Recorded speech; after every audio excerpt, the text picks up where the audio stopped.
Okay, should we get started? So thank you everyone for joining us for today's event, which is about how you can change or boost your career with an apprenticeship.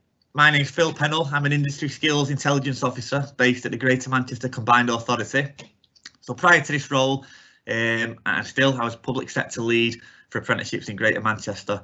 I'm also a current apprentice myself, so I'm just reaching the end of my Level 4 Project Management qualification, which I've enjoyed doing over the last 18 months or so. For this session, we're joined by 3 apprentices, which will be really good to hear about their apprenticeship journey. And we've also got Paul from Mantra, who are a training provider that deliver lots of quality apprenticeships in Greater Manchester. So they'll be talking about some of the opportunities and some of the benefits of doing an apprenticeship.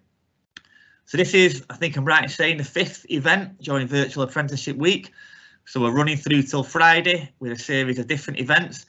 I think you can see the programme on the screen at the moment. So far we've had some really good sessions, which have all been uploaded to YouTube. So if you did miss them first time round, please look on YouTube and you can enjoy them and hear about people speaking about apprentices.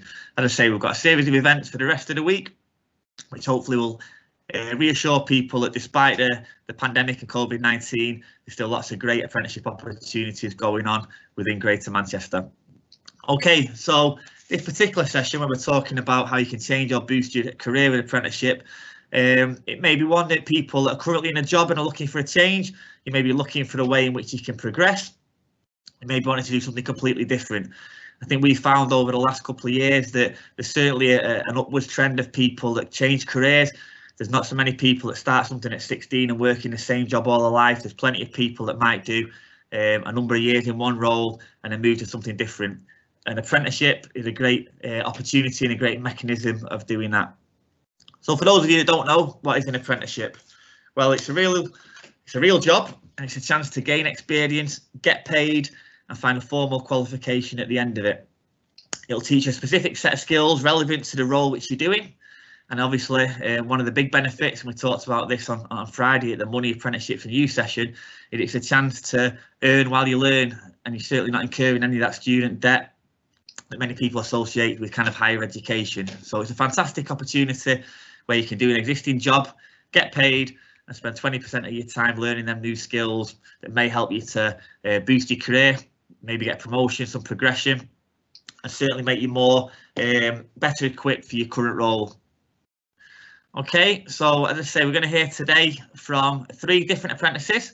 I think first up, we've got somebody from Greater Manchester Fire and Rescue Service, and that's Devin, who's going to share a few words about her own apprenticeship journey. So welcome, Devin. Hi, hello everyone. Yes, so my name's Devin. I am an apprentice firefighter for Greater Manchester Fire and Rescue Service. How did I come to be an apprentice? So it started for me in 2018, and after a kind of a long and successful in many ways career in working in the community, dance and sport and physical activity kind of industry, I moved into teaching, taught at a local college in Burnley, and safeguarding as well alongside that. But when I went into public sector education in terms of teaching in the college, I just didn't enjoy it. I didn't enjoy a lot of the stresses that came with it. And so at 27 years old, I made the decision that I was going to change my career. And it was kind of very unusual, actually, how I came to the firefighting element of the career change. It was a lady that had worked in the fire service and kind of come to me at an event and said, well, do you not fancy this? And it was just never a career I'd ever kind of considered myself doing. I'd never looked at it, and it was only when she kind of changed the perception of the role of a firefighter to me that I was like, this is brilliant. Went down to a local fire station one day, had a go, put the kit on, and they said, right, let's get you some hose, let's squirt some water, let's see what you think, kind of thing. And I left that day and I was like, oh, this is definitely a job for me. And I think it comes down to understanding not only what makes you tick as an individual, but what you're passionate about. And for me, firefighting and going to work and doing my job, I get to do the things that I love, and that's working with people and protecting and caring for people and doing what you can out in the community. So I applied for the job. I applied for multiple fire and rescue services, actually. West Yorkshire, Greater Manchester, Lancashire, Cheshire. And all in all, it took me a year to get in the job. And that was because it was kind of the application process meant you had to have done your research. You had to kind of show you were passionate about wanting to join the service, which meant I went away and volunteered for the Lancashire Fire and Rescue Services Cadet Unit. So I gave my time back to that organisation when I wasn't at work, to kind of learn the role, so that I knew the role for what it was in everyday life, kind of as a firefighter. So, you know, I could be sure that it was the right career change for me. Applying might be different to other apprenticeships. I'm not entirely sure how others apply for how the process is. But for us, we had to do a taster day. So you go down to a fire station, put the kit on again. And it was a little bit of an observation really from the recruitment staff at Greater Manchester Fire and Rescue Service, and some of the firefighters that were there. You got to do some of the bleep tests and carrying a ladder and running hose out. And again, it was an opportunity for you to kind of see what the role was like, but also an opportunity for them to give you feedback. After that, you were then invited to apply for the role, and then you had different stages of the application. So an online application, you had to provide evidence of some of the, I think what I would call my grades for obviously English and Maths at GCSE, which were grade A to C. And then you had a fitness physics, it's called a fire selection test. So it's a series of physical fitness tests. So you go down to their training headquarters, and you take part in lots of different tests. And again, when you're there, they want to see, you know, real commitment to professionalism. They want to see, you know, you can follow instruction well, you can listen, you are part of a team, and all that's kind of taken into consideration when you go for that selection test. After that, you go for your interview, and then you do some scenarios on your interview day to kind of demonstrate, again, those team working skills, those problem solving skills. And then the final stage is your onboarding process. So it's like a brigade medical. So there are some medical conditions that do make you exempt from the job. So it would be important to kind of research that before you applied. But once you've done that, you get your uniform fitting, and then you start your 16-week recruits course. So you do 16 weeks at the training centre. You'd be glad to know that from the moment you start, you get paid. So your starting salary as an apprentice firefighter is around 22,000.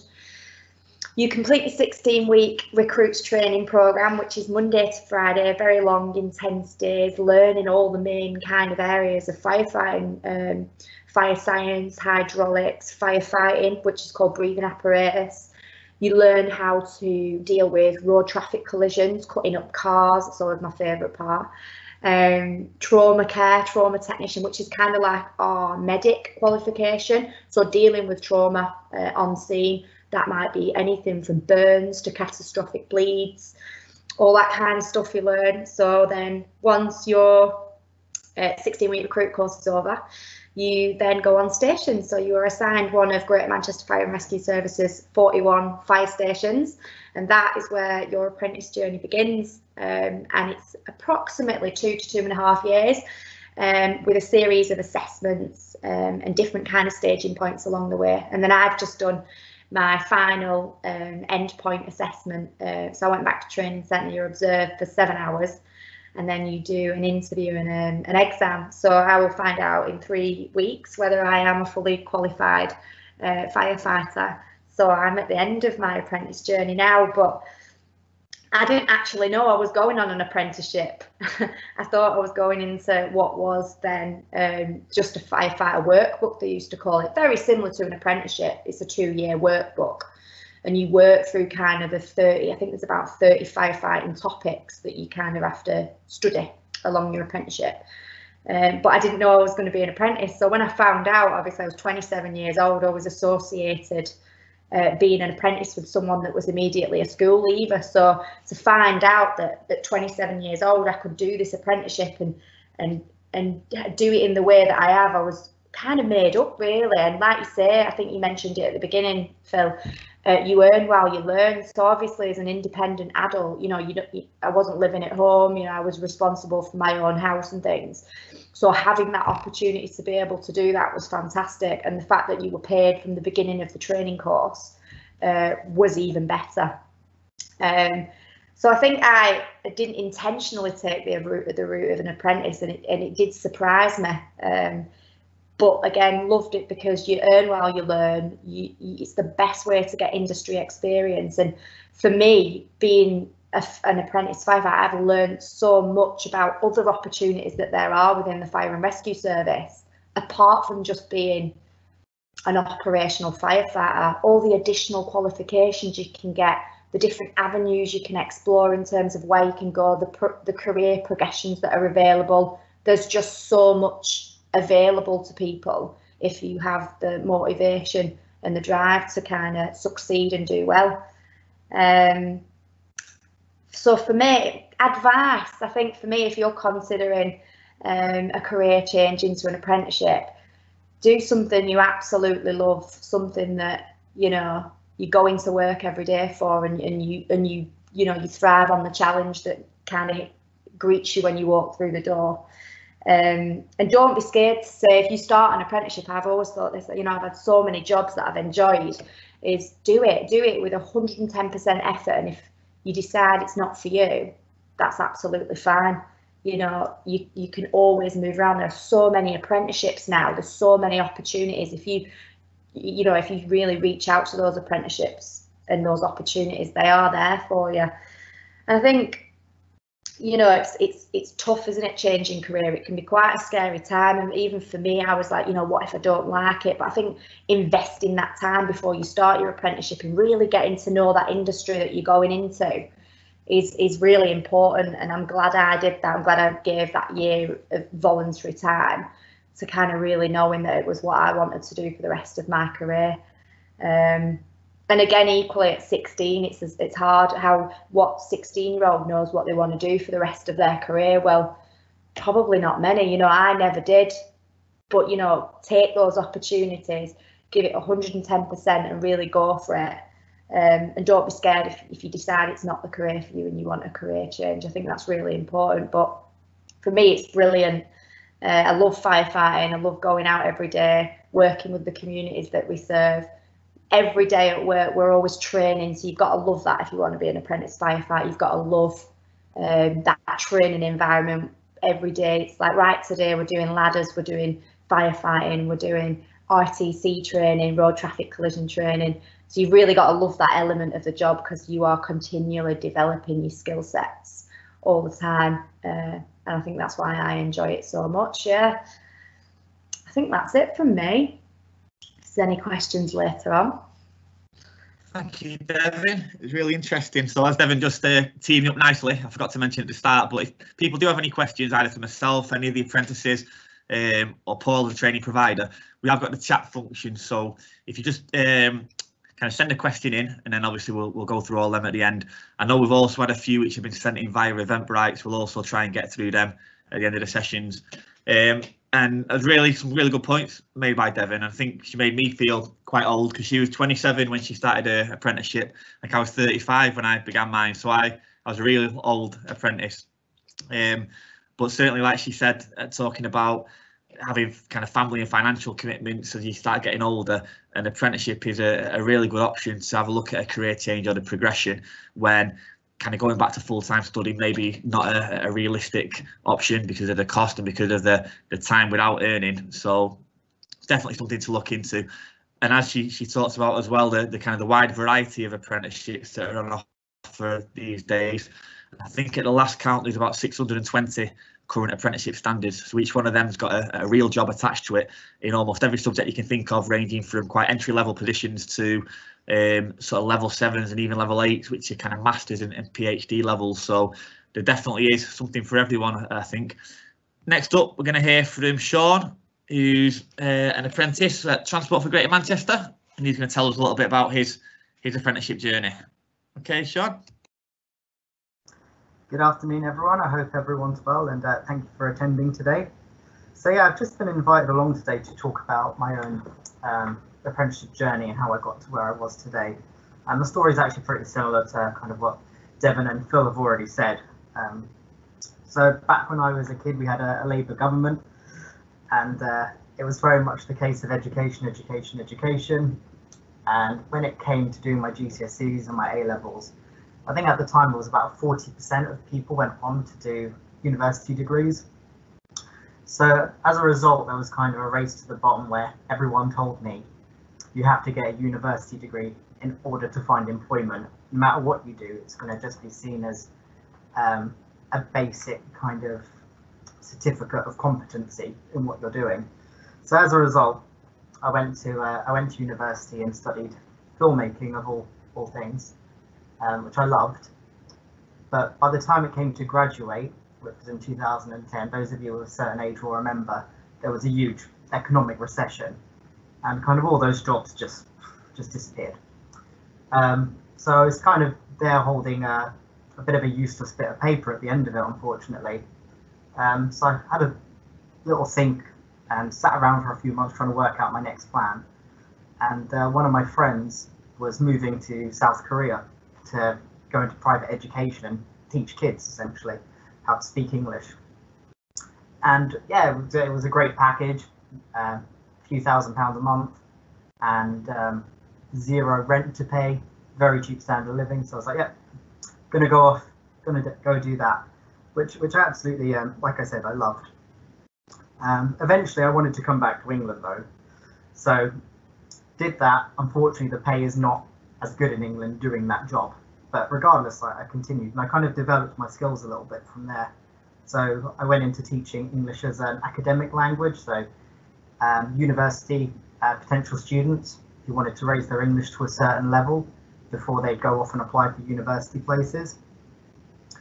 So I was getting to the age of about 27, and I decided I want one more kind of abroad experience before I settle down properly.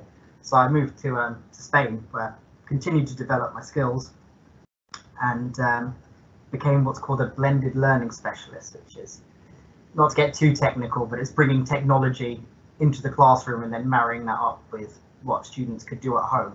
So blurring the line between home education and school education. So that was really good. I continued doing that for a year, decided, right, I'm going to go off and I'm going to get another qualification to help me improve my skills even further. So I applied to do a Delta, and it cost about £3,000, and I did the first module. And once I'd finished that, I had 2 more to go. But at the same time, I was looking at what this would actually do to my earnings. And as I said, the course was about £3,000. Taking that qualification back to England would entitle me to a salary of about £22,000 a year, which wasn't what I needed in terms of my personal life, because I just had a child while I was in Spain. So kind of took the decision, right, we're going to move back to England, be close to family, and I'm going to try and change my career, which is how I kind of ended up where I was today. So I started a job at Transport for Greater Manchester with a view I'm just going to work my way up, and began working in a travel shop, which is essentially the ticket office. So once I was in the ticket office, I worked there for about a year, and I applied for 2 or 3 roles within TFGM in project management, which is what I was interested in doing. And every time it came back, very impressed by your interview, but you're lacking experience in the field. So we went with another candidate, but we were very impressed with you. A few months later, this opportunity for an apprenticeship came up. So I applied for that, and kind of all the past experience I had was really useful, because that was how I sold myself in the interview. So there are things like, as a teacher, you have to manage 15 different personalities in a room at once and manage all the expectations, which is very similar to a bit of stakeholder management that you do as a project manager. You have to be able to show you've got a drive for results by helping the students improve. So I had a lot of experience, and I was able to call on that in that interview, which I think really impressed them. So the reason why I actually went for the apprenticeship, to go back a step, is because the apprenticeship that I'm on, which is a level 4 project management one, same as Phil, it allows me to do an exam to prove that I have the knowledge of the job, but also it gives me the experience that I need as well.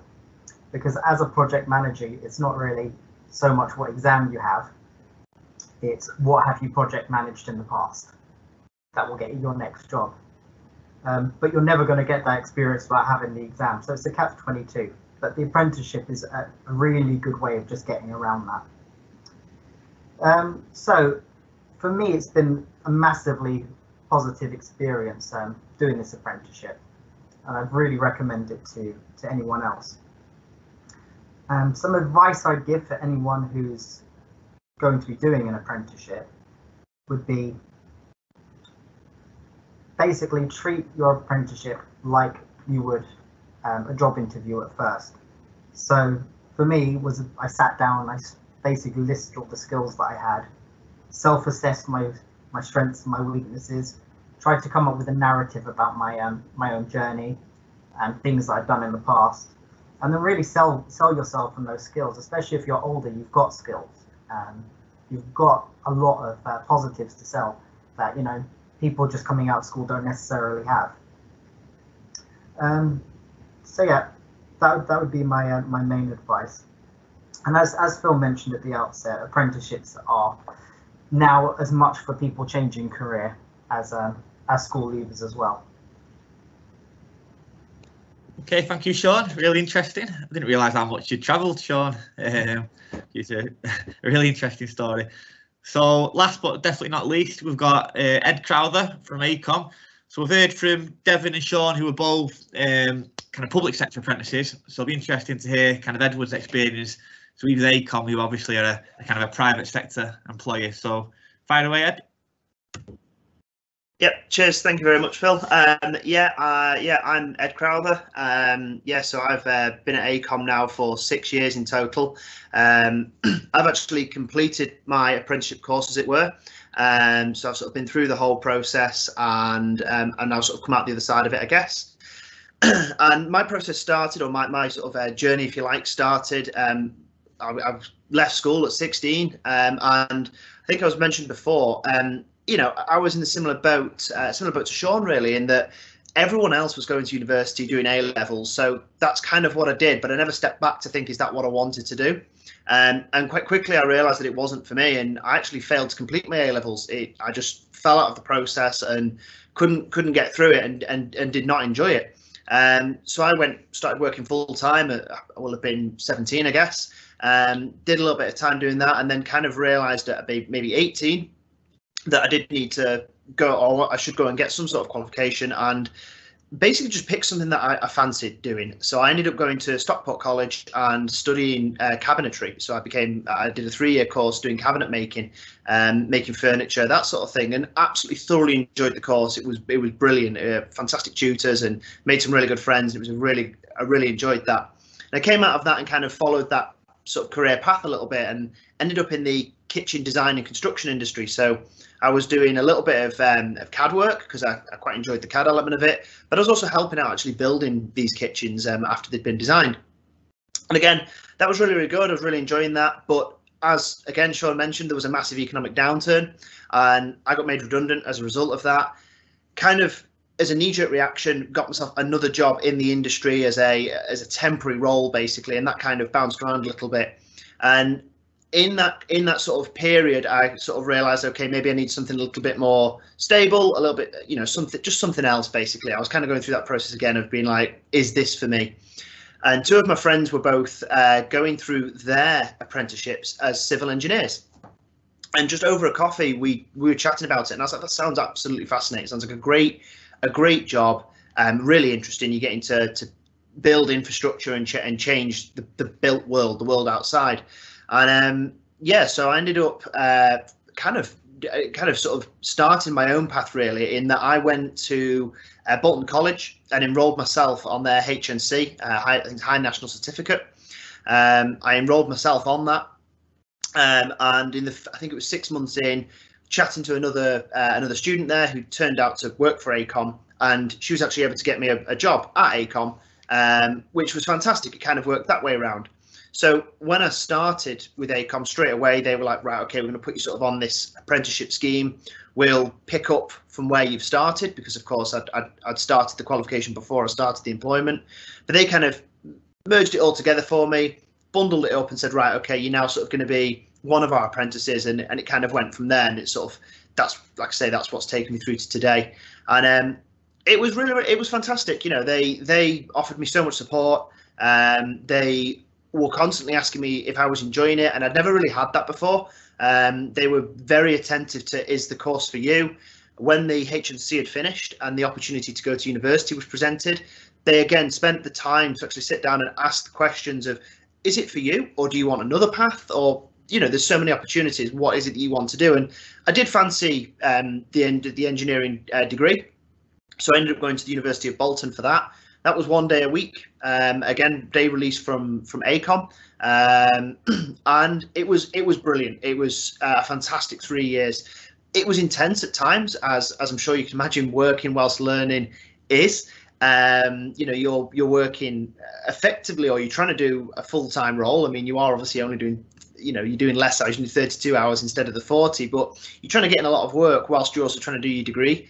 But the flip side to that is you're sat in an office surrounded by engineers. So I could ask them questions about my course or about my exams or my studies, and they were only too willing to help. They really wanted to help. They're getting to share their knowledge and their experience, and that was so good.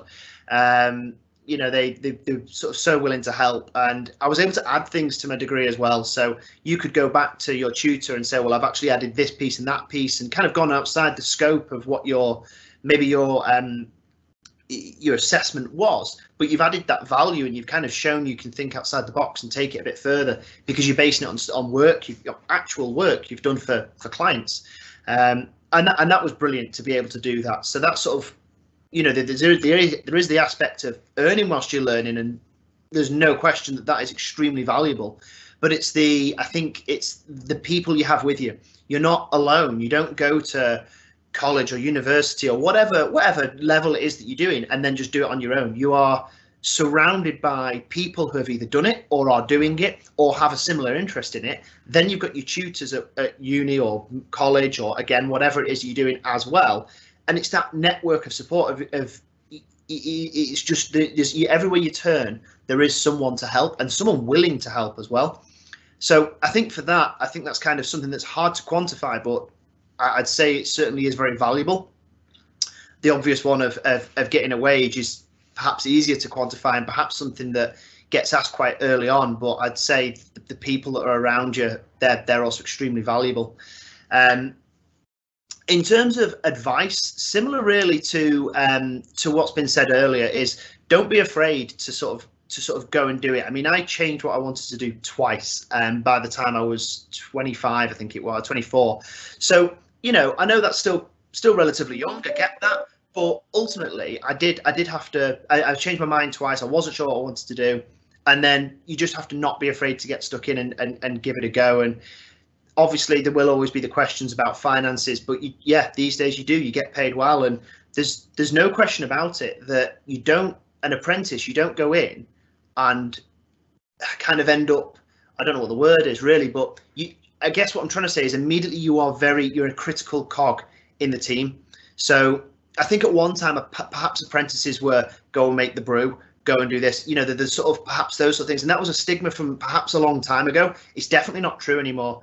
You get into the team and you are absolutely critical as everybody else is in that team, and I think that's so valuable. You know, you don't sort of feel like you're just waiting around to finish your qualification, whatever it might be.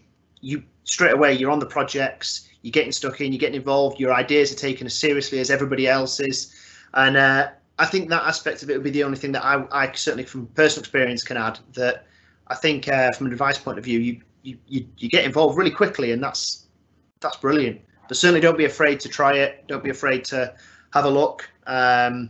You know, the opportunities that are out there are absolutely fantastic at the moment, and I'm so glad I did it. I think that's probably the easiest thing I can say. Okay, thanks, Ed. Again, really interesting, and made some fantastic points about some of the other benefits of apprenticeships as well. I think Ed mentioned age as well, so I've had a message which will make us all feel a bit younger. From one of our partner organisations, who said that their oldest apprentice at the moment is 63. So we're all kind of spring chickens in comparison at the moment. But again, it just shows that it's never too late for an apprenticeship or to look at, as I say, a career change or progression. We've now got Paul Manfredi from Mantra Learning, who's going to speak a little bit about kind of his perspective as a training provider. So obviously, as an apprentice, you have your employing organisation, but you also have a training provider who are going to equip you with the skills and the necessary training to kind of pass that formal qualification. So welcome to Paul. Good afternoon, everybody. Okay, so the role of a training provider. What does a training provider do with apprentices and apprenticeships? In a nutshell, we support everybody that's involved in that apprenticeship. So obviously that includes the apprentice, it includes the apprentice's manager or supervisor, it includes the company directors, anybody, absolutely anybody that's involved, we support them. Now that can take many different forms, because apprentices, as we've said today, come from 16 up to 70 years old potentially. Your younger apprentices may need more support in behaviours, in developing skills. Your older apprentices may need more support in knowledge, using tech, that kind of thing. Mantra Learning specifically is a specialist logistics training provider, but there are other specialist providers out there, and we also work with companies to identify training needs. So that may be that we could well be the ones that are advising companies of where their skill shortages lie. That could be in anything from wanting 16-year-olds in a warehouse environment as a young apprentice, to 35-year-olds as truck drivers, to 45-year-olds in transport management and things like international freight forwarding. Could be recruiting young apprentices, recruiting older apprentices, or developing your existing staff. So you have people that show potential in certain areas and you want to develop them, and so you would do it on an apprenticeship standard, a formalised qualification. So at the end of it, that person has been developed in line with your company's needs, your company's profile, as opposed to a generic way of doing things. In this sort of ever-changing world that we're in, people are starting to forget about Brexit. Now, Brexit will soon be upon us, and for logistics training, that is huge.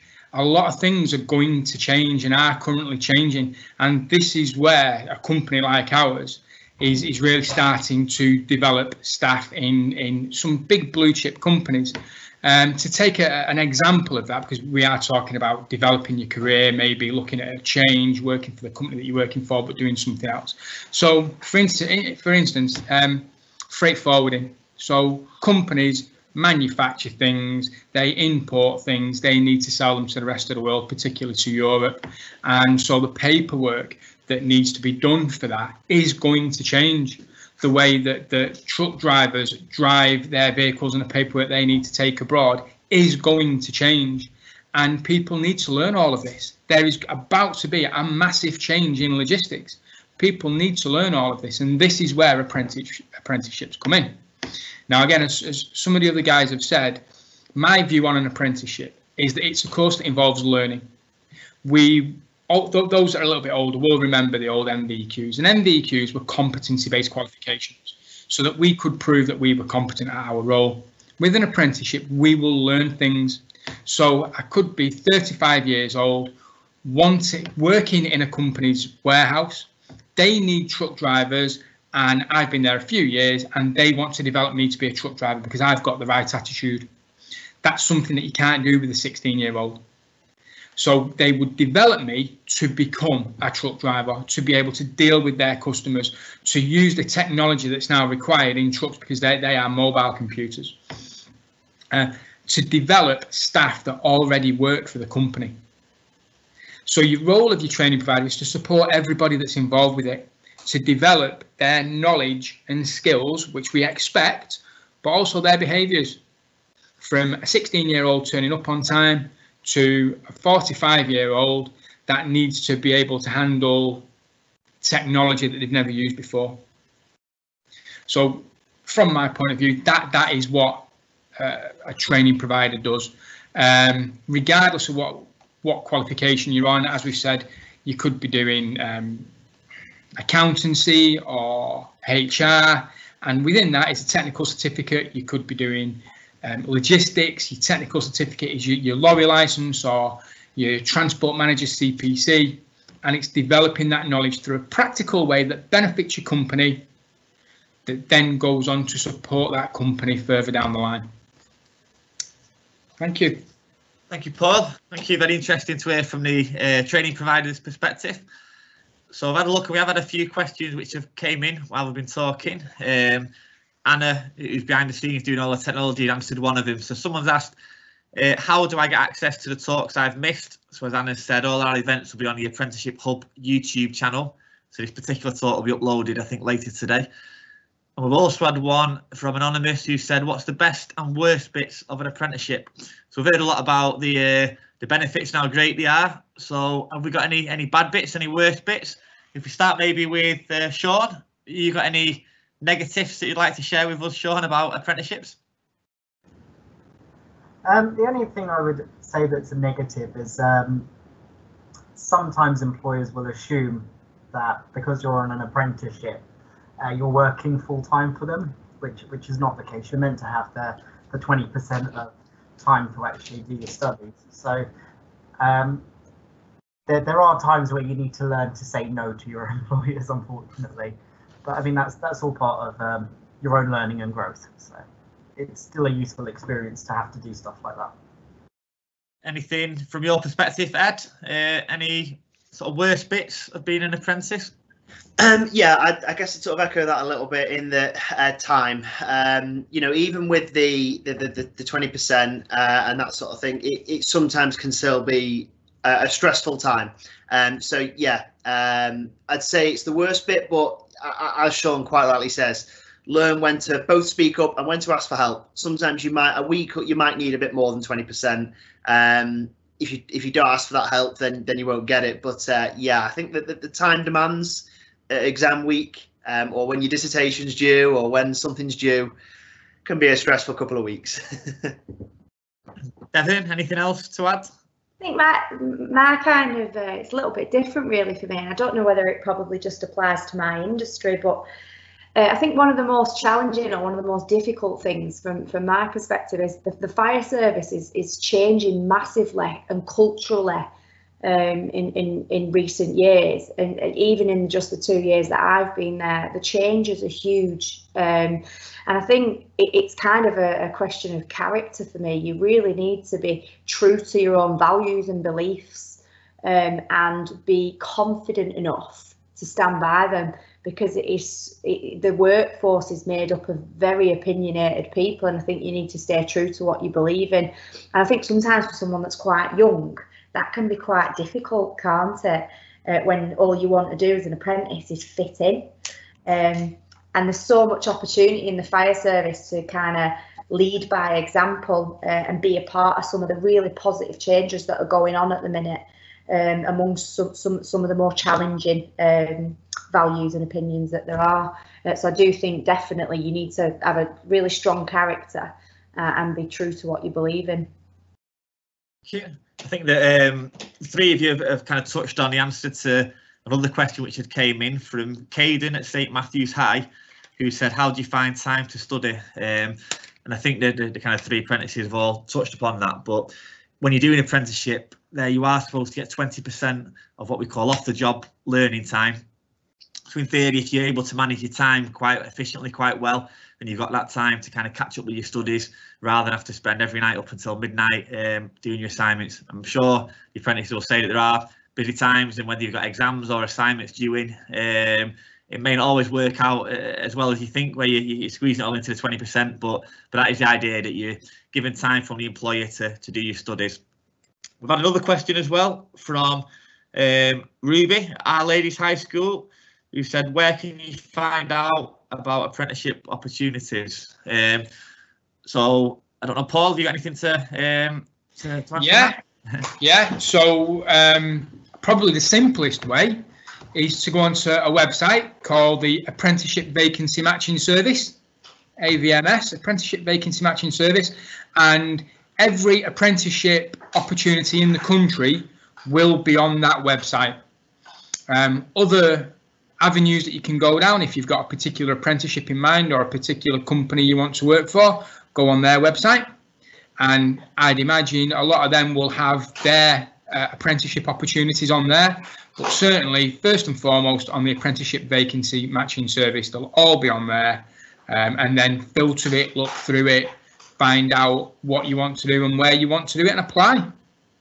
That's great, good advice. I think we've also, this year, we've launched our GMAX website, which is obviously Greater Manchester specific, but we'll be uploading quite a lot of kind of current apprenticeship opportunities on there as well. So that's another website that's worth looking at as well.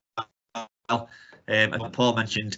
I'm just checking, I don't think we've got any more questions, have we? Let me have a look. Oh, we have had a few actually. Sorry, I didn't scroll down. We've had been inundated with them. We've had Beth from the University of Leeds. She's asked, what opportunities are there for me to go into an apprenticeship having completed an undergraduate degree? So that's probably one which I can answer, because I completed a degree, and I think that one or two other people who've spoken have also done the same, where it doesn't stop you in the slightest. So rather than thinking that you've kind of reached the end of your education when you've achieved a degree, you can certainly go and do an apprenticeship, which might seem like it's at a lower level, but as long as you're learning new skills, you're doing something a little bit different, then they're certainly applicable. So I'm currently doing a level 4. I know that we normally associate a degree with kind of levels 5 and 6, but because it's in a different subject area, I'm developing new skills, learning new things. You're certainly able to do an apprenticeship despite having a degree. We've also had one from Shania from Deanery 6th Form, and she'd like to know what opportunities are there for adults to do an apprenticeship and what benefits can be claimed. I'm not sure whether that applies to any of the apprentices we've got on the call, but certainly we're kind of all adults that have done an apprenticeship. In terms of benefits, this came up on Friday's session, and I think that it's kind of very dependent on individual circumstances. I think what we found out, we actually spoke to somebody from the Department of Work and Pensions, and they advised that if you're earning below a particular threshold, so off the top of my head, I'm not sure what the amount was, but if you're earning below that, you're still able to claim kind of universal credit, working tax credits, and whatever else whilst you're on the apprenticeship. If you're earning above that amount, then obviously you've got the same rights as any other person who's in kind of full-time employment. Things like child benefit, you can still get them as normal despite being an apprentice. The other one which came up, which may be relevant, was about council tax. And I think the answer to that was that at the moment, you don't get any council tax exemption through being an apprentice unless you're earning beneath a certain amount. And that may be something that's kind of applicable to any parents and carers that are watching and are wondering how it may or may not affect their kind of council tax benefits or reduction. We've had another one which Anna's answered already, which said, how should I apply? And Anna's obviously linked up a website. We've also had the one which Paul mentioned, as well as GMAX. What is the duration for an apprenticeship and length of course? If we just run around the apprentices dead quick, I know it's different for depending on what course you're on. Devin, how long your firefighter apprenticeship?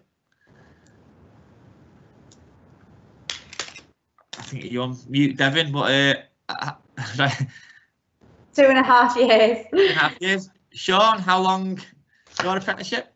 So it's 2 years, but if you want to finish it faster, you can. So it's very much 2 years is more than enough time to get it done, but it's very much up to you if you want to accelerate that. A couple more benefits that Phil missed off, and it's a bit of a plug for Transport for Greater Manchester. But we have a couple of schemes, and this is open to all apprentices. So there's the bike to work scheme. So apprentices are eligible for a free bike to get to and from their jobs. So that's completely free. You also get all the equipment you'll need on top of that, so helmet, high-vis jacket, all that sort of stuff. Also, there's an offer for cheaper transport. I think it's for 4 months. So you get cheaper tram and bus journeys as well. And you can just go into a travel shop and inquire about that, and they'll give you the form that you basically email off to your employer, and they'll fill it in for you, and then you get a book with travel discounts as well. Thank you, Sean. It's a really good point. It's good to have somebody from transport from Greater Manchester online, and they're reminding us of these travel offers. But as you mentioned, is that a couple of really good offers there. Anyone who's completed an apprenticeship in Greater Manchester is eligible for both of them offers. So I know I've kind of taken advantage of the free bike, which is really good. So if we do have any kind of current apprentices listening, get in touch and we can try and sort that out. Or anyone obviously who's considering doing an apprenticeship, that's another benefit that we missed before. I know we are running out of time. We'll try and run through these questions dead quick. I know people may have to leave. About someone who's saying, I'm considering retraining into a trade, carpentry or mechanics being my thoughts via an apprenticeship. Most of those I've looked at have been in the lower pay range. What advice can you offer in making this work as an adult with financial responsibilities? Ed, anything to... and again, I know it's very much dependent on people's individual circumstances, and certainly different apprenticeships have got different kind of pay ranges. Have you got anything to add in response to that question? Yeah, for sure. I mean, like you say, it's very much mileage varies by different people, doesn't it? But yeah, it is difficult. There is a, you know, I mean, I took a pay cut to go and do it. So I guess my best advice would be have a look at what your sort of minimum requirements are and kind of go from there. If you can meet it, and if the apprenticeship covers it, it's worth it, in my opinion. It'll be okay. Sort of, you know, as you go down the road, the rewards will come then. I do appreciate that. You know, if the numbers don't add up, it is trickier. I'm certainly not best place for giving sort of financial advice in that sense, other than if it can work, then I'd say go for it. I appreciate that it can be scary and the pay cuts are, you know, they can be daunting. But it's kind of that longer game, isn't it? And it is worth it in the end for sure. That's a good answer. I think just touching on the previous question as well, any apprenticeship, it's a minimum of a year.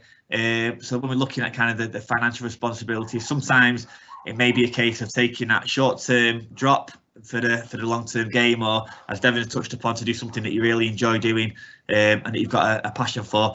I think the last one we've got time for. I know I'm already keeping people kind of over the time limit, but we've had a question from Anonymous again, who's been very busy with these questions.